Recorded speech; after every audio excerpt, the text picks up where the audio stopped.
You're listening to The Art of Entertainment. In Broward, call 733-1400. And in Dade or Palm Beach, 1-800-874-3454. Now here's your host, Art Coletti.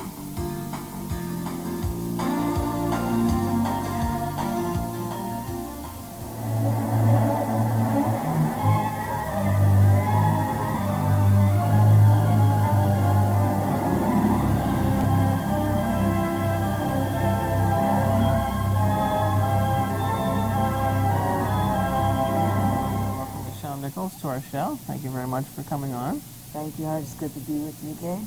It's been a little while. I saw you like, I guess 2 or 3 years ago. About 3 years, I think. And you look at least as good, if not better, than the last time I saw you. People keep saying that to me, and I'm going to start wondering about it.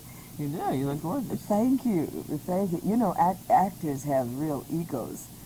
You know, and I'll start to, actors who believe their own press. I've never set out to believe my own press. I've always suppressed that desire to believe my own press, but they keep saying that to me. I'm going to start believing them. Well, but sure. Anyway, thank you. Anyway, I just want to start from the beginning. What first interested you into getting into the acting profession? I was born. You're right from the cradle, right? Right from the cradle. My father swears when I came out of my mother's womb, I was screaming and crying in several octaves. And he must be right, because I have a 3.5 octave vocal range. Sing good. I like it. Well, God has a sense of humor. She really does. Were your first roles, did you have different roles prior to getting picked for Star Trek, or did you do some things? I grew up in musical theater on stage. And that was my first love, and it still is my first love. And Star Trek was practically an interruption of my career that lasted 25 years. Kind of a nice interruption, but my dreams were always the theater and Broadway, and I think I'm come full circle. I'm on my way there again. Right. How were you chosen originally for the role of then Lieutenant Uhura? I don't know. I got a call from my agent. I was in Paris, and I just come from England, and he said, come home, they're doing Star Trek, and I refused to come home after 2 telegrams, and then he called me long distance and screamed and hollered at me and had a fit and cried. And I still wouldn't come home, and so then my favorite expression is he made me an offer I couldn't refuse. He sent me a first-class round-trip ticket, L.A. back to Paris, and with the promise that if I didn't get the role, the ticket was on him, and if I did get the role, which he totally expected, he wanted his cotton-picking money back. He was a nice Southern gentleman. And to say the least, I took that lovely offer and dare, and I came home and met with the producer, Gene Roddenberry, and the director was Joe Sargent, and several of the men who were associate producers and so forth, about 6 of them. And I sat with them for 20 minutes, and I read for the part of Spock. Okay. Because they had not written the part of Uhura yet, because they didn't even know what she was going to be. Gene just knew he wanted his communications officer, who would be part of the command crew on the bridge, to be a woman and look like me, which meant brown skin, because he was determined to have the command crew be representative of all races, at least all colors, on that bridge every week. And at that time, when he first sold the show, the pilot, in 1965, it was just unheard of.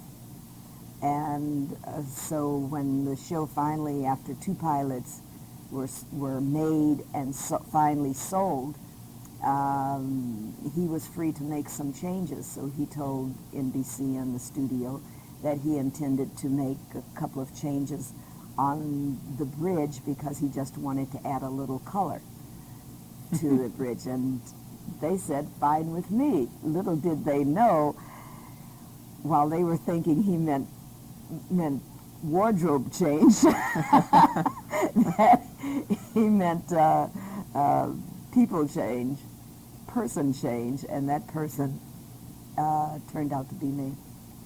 That kind of leads into my next question. The 60s being as they were, was the pressure, responsibility of your role, hard on you, being black and a woman? It probably was, or would have been, if I'd had the presence of mind to see it or to worry about it. I was so surprised in getting the role, because you have to remember, I'm still on my way back to Paris, which is where I wanted to be. And I was so shocked that I'd gotten the role, and that I first had to adjust to that. And then the fact that I was one of the stars of a television series, and I was busy adjusting to that. And suddenly, hey, boom, I've got a job. I can get that Jaguar and buy that house for my mom and do all kinds of things that I've dreamed of. And it would be a wonderful stepping stone in my career. And I only looked at it in that guise as one step to where I wanted to go. And always I wanted to be a performer, actor, singer, dancer. Always my mind was connected with theater, especially with music. And if this would give me clout to have more and better roles in that wise, well then fine. Never in my wildest imagination did I believe that this was something that would be historic, that would be legendary in its impact on not only the American public but the world, and that it would be as positive and wonderful and important as it was, and that I would have even a more historic involvement and part in it. And so it never occurred to me that I was part of a historic, momentous, evolutionary moment of history, and until a year later, after the beginning of Star Trek, and I had decided to leave the show. I figured I'd gotten what I needed out of the show. It wasn't everything that I thought that I wanted from it. The role of Uhura was being suppressed from what I had been told. And I thought, okay, it's time to move on. And at that moment in time, Gene Roddenberry didn't want me to. And in that moment in time, I met Dr. Martin Luther King, who professed admiration and for me and for my role and so forth, and said how important I was to history and so on. And first time going, really? I just could not imagine what he was talking about. So it was a role, and I'm going, doing something else. And he said, and I said, well, Dr. King, I thank you for your admirable words, but I'm going to be leaving the show. And he said, you cannot. And I said, what you talking about, Dr. Martin Luther King?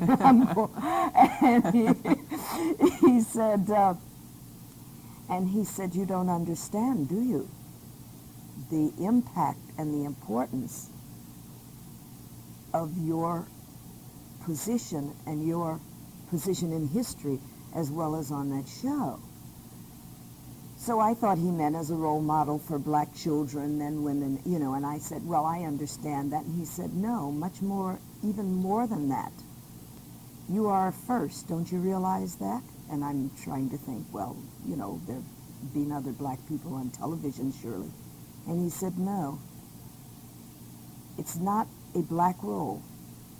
is not a female role. This is the first non-stereotypical role for a woman and a black in television. You have changed the face of television forever, and it can never go back. You are on equal terms, as it should be, and not just black children, and not just women see themselves as you should be, but everyone who isn't sees us for the first time and accepts us for the first time as we should be, on an equal basis, on a level of equality, on a level of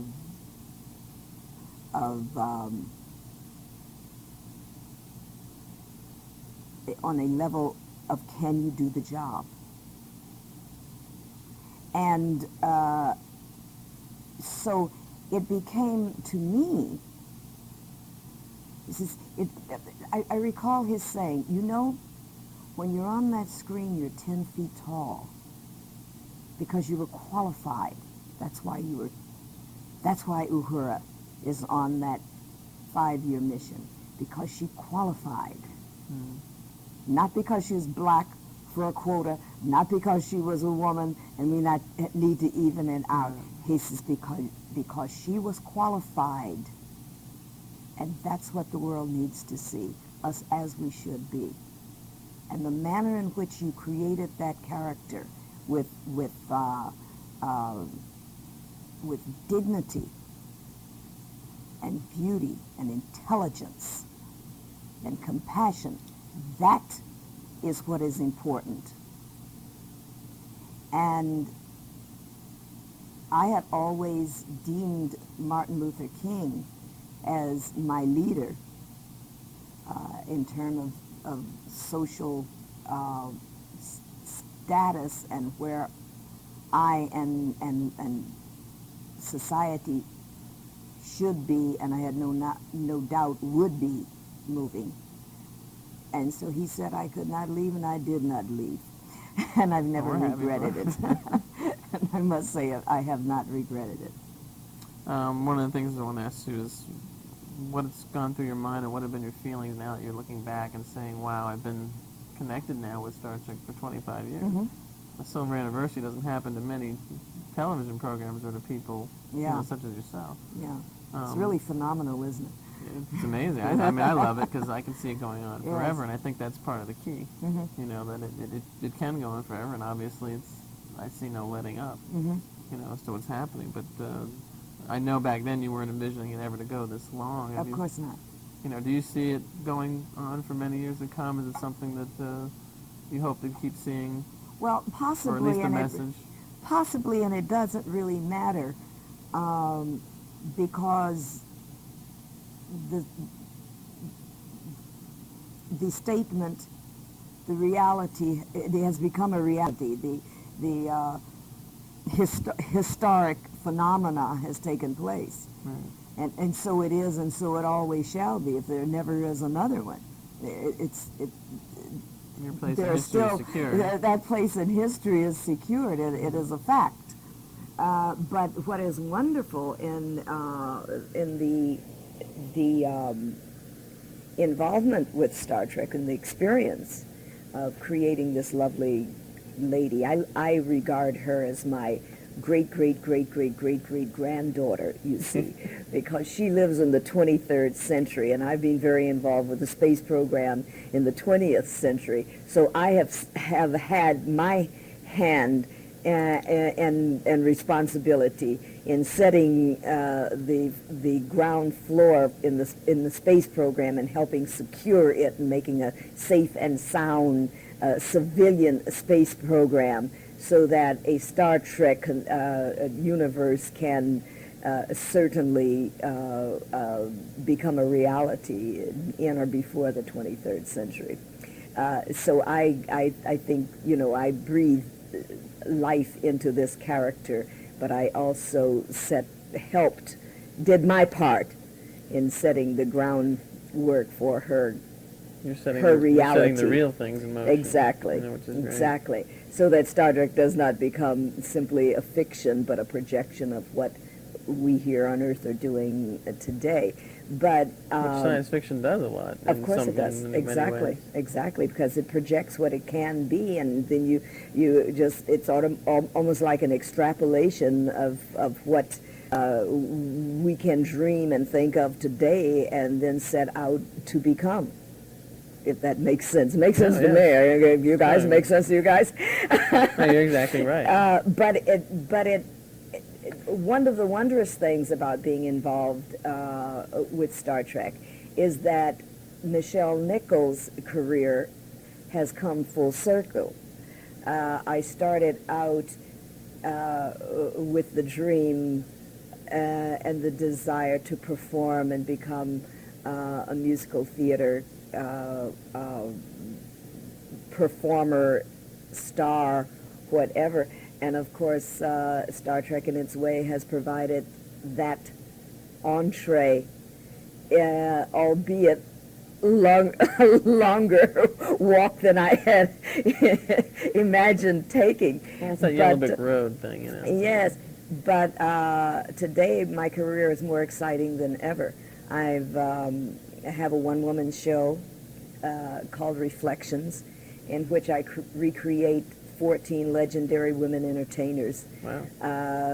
On stage in a two-act play. It is like the embodiment of all of my work, because it allows me to not only utilize my 3.5, 4-octave range voice, but to do a wide range of music. I think the only thing I don't do in my show is rock and roll, you know. But it's called Reflections because it's a reflection of my and a tribute to the women of my youth, when I was coming up and looking for my role models for excellence. And so I'm recreating from Lena Horne to Eartha Kitt to Pearl Bailey, Sarah Vaughan and Ella Fitzgerald and Billie Holiday and Leontine Price and Mahalia Jackson,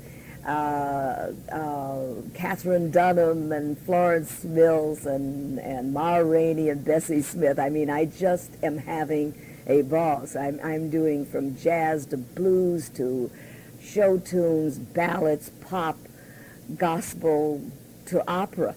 That is a tour de force, you know. I lose 5 pounds every night performing.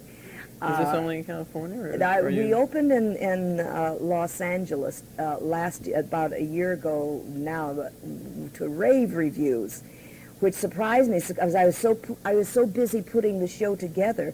I didn't have time to worry whether the critics were going to like it or not. By the time I opened and they came, it was wonderful. So, and then we took it to Toronto, which is a wonderful theater town, and again was received so beautifully. And so now our intention is to tour the United States and take it all the way to Broadway. The unique thing about Reflections is that none of the music, it's all original music. Not one of the songs have the legends who I'm honoring ever sung before. These are all songs and music compositions that have been written as though they were written in that time, at that moment, in that period, for that artist. And they were written by Jim Meehan, who is my producer and director of the show. And we've had an incredible reception and I get to sing all of this glorious music. So my career has really come full circle. Lots of exciting things have been happening to me because of it. You know, before we let you go, of course I want to ask you what you think your prognosis is going to be for the new picture, Star Trek 6. I think it's going to be exciting. I think it's going to be the best Star Trek ever. At least as good as 2 and 4, I think. I'm hoping not to be proven wrong. This is a very exciting time for me because it is the 25th year. Like I said, I have my one-woman show. I have a new album coming out on Crescendo Records in October in the 25th year in celebration. It's called Nichelle Songs from the Galaxy. And one of the most beautiful songs in it by Jim Meehan is my dedication to Gene Roddenberry, and it's called Gene, because he is the dreamer. He is the man who dreamed this dream that has lived so long and will not die even now and continues on in the next generation, which I'm very excited and happy about. So Songs from the Galaxy is coming out in October. We open in December, the 13th, and on the 9th of January, 1992, I will join that long line of luminaries who people walk all over, because my star will be laid on the Hollywood Walk of Fame. Oh, that's great. I didn't know that. Yeah, that's really exciting. Yeah, I'm very excited about it. And so lots of incredibly wonderful things are happening to me, and have happened all of this time. But now in this moment and this time, the most exciting things of all are happening to me, and in this 25th year. That's wondrous. It's the best time of your life, as they say. The best time of my life. Yeah, I love it. So I'm very excited, and I'm very, very pleased. I appreciate you being on the show, and I wish you. you luck with Reflections and everything you may want to do in the future. Anything else in TV or movie land besides Well, that you can talk about? Not right now, but I'll tell you what, that's something very exciting relative to all of these things is coming together. And I'll make a deal with you. I'll call you and let you know. All good to me. I'll give you an interview on it. I'll Great. give you a scoop, I appreciate it. as they say. I thank you very much for being Thank you. here. Again, I wish you luck with everything, and we'll be awaiting the movie. Yes, Thanks, it's going to Annie. be a wonderful I one. think so, too. Thanks very much. Thank you. Resume course to our next destination, Mr. Suda. Course laid in, sir. Steady as she goes.